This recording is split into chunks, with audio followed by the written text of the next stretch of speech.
इकडे मराठा आरक्षण आणि ओबीसी आरक्षण या दोन्ही आरक्षणासंदर्भात राज्याचे मुख्यमंत्री आढावा घेणार असल्याचं कळतंय। आज मुख्यमंत्र्यांच्या वर्षा निवासस्थानी मुख्यमंत्र्यांच्या उपस्थितीत एक बैठक पार पडेल। तर दुसरीकडे ओबीसी आरक्षणासाठी लक्ष्मण हाके यांनी सुद्धा उपोषण सुरू केलंय। या संदर्भात मंत्री शंभूराज देसाई यांच्यासोबत मुख्यमंत्री चर्चा करतील। अक्षय भाटकर आपल्याला अधिक माहिती देणार आहेत। अक्षय, मराठा आरक्षण ओबीसी आरक्षण काय भूमिका मुख्यमंत्र्यांनी घेण्याचं ठरवलंय? काय भूमिका असेल ते आज संध्याकाळच्या बैठकीनंतर कळेल, कारण की याच्या आधी आढावा घेणं, चर्चा घेणं महत्त्वाचं आहे।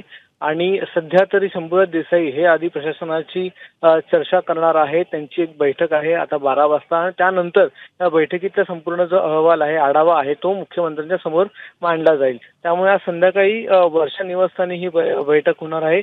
मुख्यमंत्री आणि शंभूराज देसाई यांच्यामध्ये ही बैठक होईल आणि या बैठकीमध्ये मुख्यमंत्री सध्या जो खूप मोठा प्रश्न आहे आरक्षणाचा, या संदर्भामध्ये चर्चा करतील, एक आढावा घेतील आणि जी मागणी जरांगे यांची होती सगळी सोयरे संदर्भातली, त्या मागणी संदर्भात काय करता येईल, प्रशासन त्या संदर्भात काय करू शकेल, किती लवकर पावलं उचलू शकेल, कारण की त्यांना आश्वासन देऊन त्यांचं उपोषण तर मागे घेण्यात आलंय, मात्र ते आश्वासन आता कसं पूर्ण करता येईल याकडे बघणं महत्त्वाचं आहे। बरोबर आहे। दुसरीकडे लक्ष्मण हाकेंचंही उपोषण सुरू आहे। तर या दोन्ही आंदोलनांसंदर्भात, उपोषणासंदर्भात आढावा बैठक आज होणार आहे। धन्यवाद अक्षय या माहितीबद्दल।